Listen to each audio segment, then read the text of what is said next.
से मेल मिलाप हो गया हो महारानी, तो शीघ्र ही अपनी अपनी परीक्षा दीजिए और अपनी पवित्र शास्त्री को दीजिए।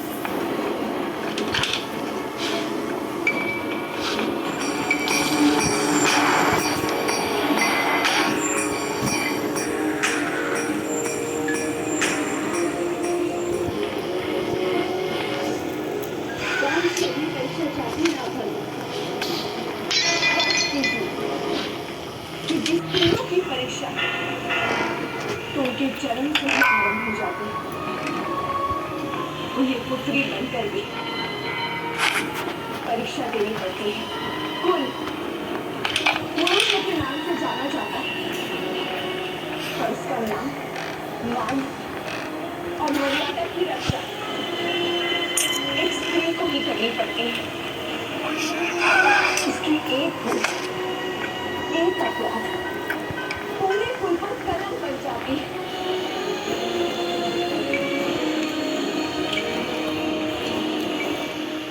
पत्नी बनकर फिर उन्हें परीक्षा देनी पड़ती है। पति के अस्तित्व का आकार बनाना पड़ता है। कुलवधू बनकर एक नई कुल की परंपरा के पालन करने में नई सी ईंट बनकर खड़ा होना पड़ता है। माता बनने के बाद भी परीक्षा समाप्त नहीं होती।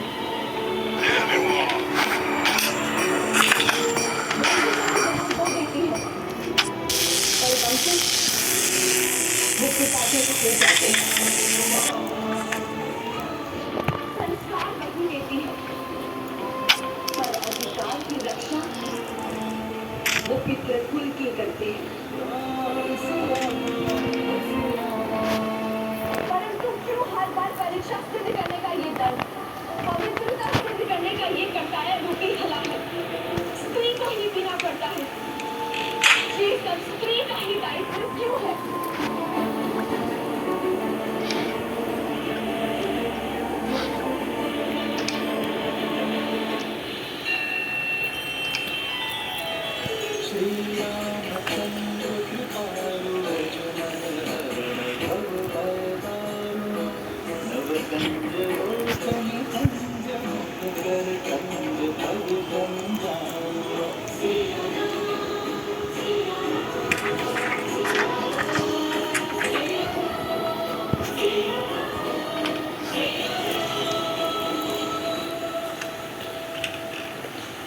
स्त्री का दमन कहता पुरुष समाज है,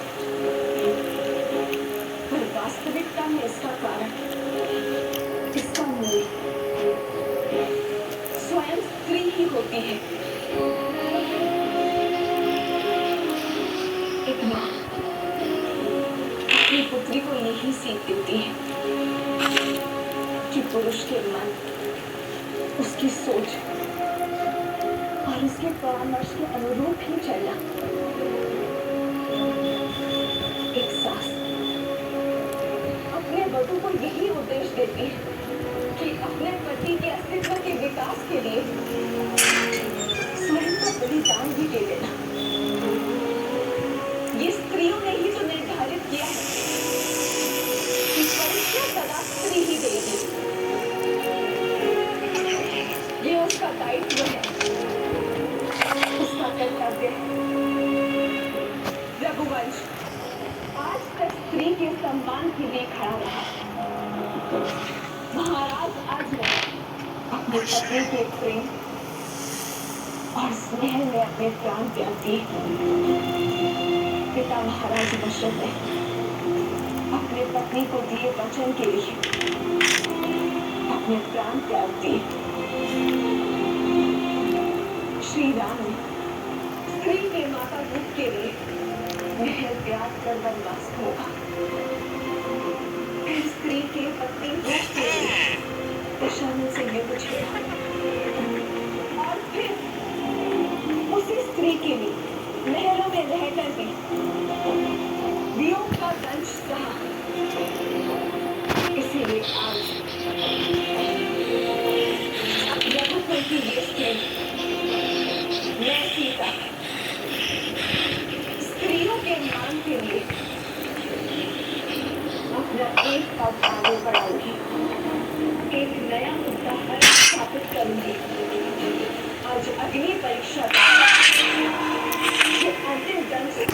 मैं बड़े ही सुख के साथ सदा सदा के लिए उस सिंहासन पर बैठ सकती हूँ। अपने भाई, अपने पुत्रों पर लगे हर कलंक को मिटा सकती हूँ, किंतु मैं ऐसा नहीं करूँगी। मैं ये अपनी परीक्षा स्वीकार नहीं करूँगी।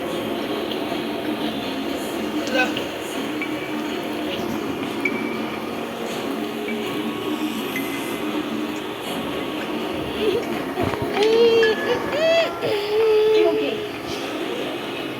यदि आज स्त्री होने के नाते मैंने उस असूरी सोच के स्पर्श का सर झुकाया, तो फिर कोई भी नारी अपना सर नहीं उठा पाएगी।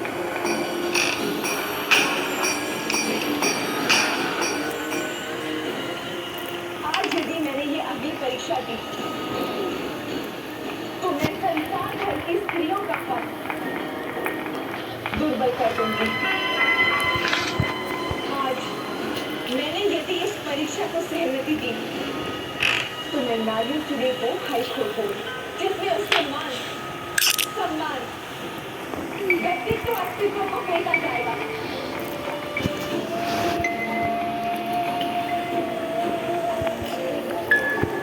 आज एक स्त्री पुरुष के अहंकार को शांत करने के लिए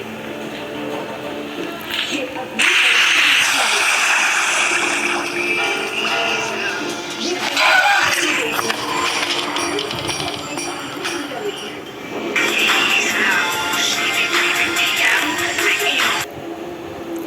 किसी भी स्त्री को इस अग्नि परीक्षा का खाव ना भोगना पड़े।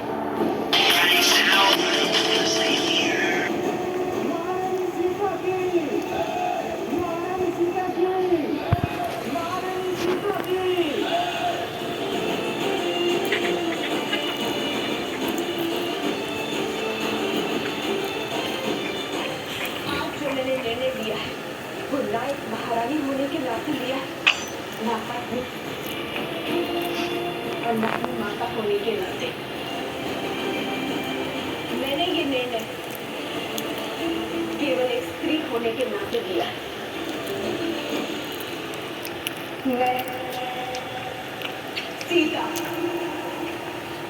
श्री राम की पत्नी, मैं पुत्री की पुत्र बनूं।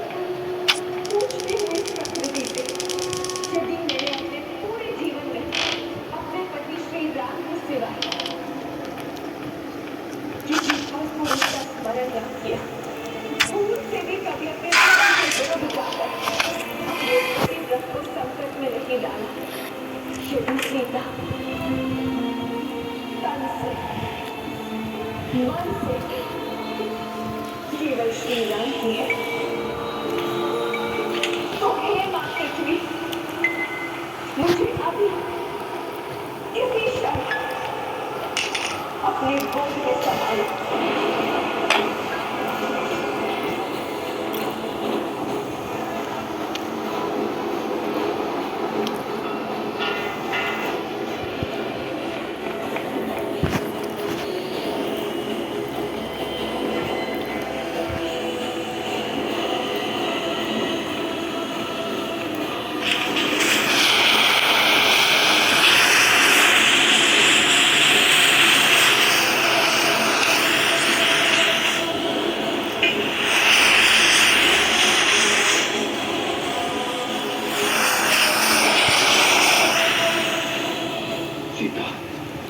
जिस स्त्री ने अपना जीवन अपने परिवार, अपनी संतान पर न्यौछावर कर दिया, अपने को नहीं, अपने परिवार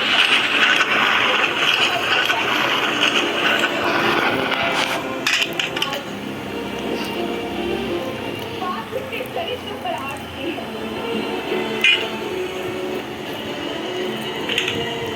समाज उसके पति व्रत की परीक्षा चाहता है, तो नहीं रहना मुझे ऐसे समाज।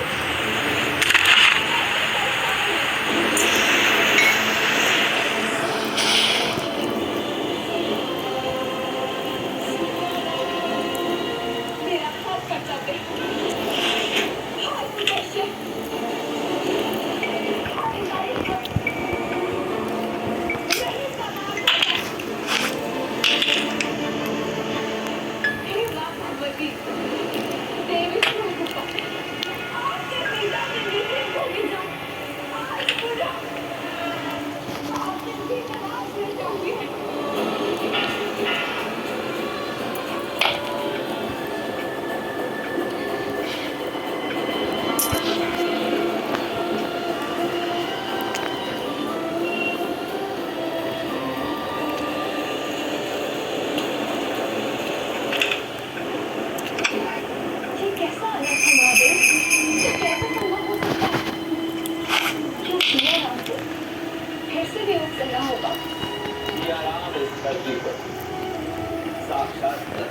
नारायण का अवतार है।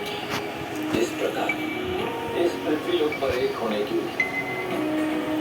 इन दोनों को वैकुंठ लोक में एक दूसरे से पृथक होना पड़ा था, उसी प्रकार आने वाले मिलन की वेला के आलिंगन के लिए इन दोनों को पुनः एक दूसरे से पृथक होना होगा,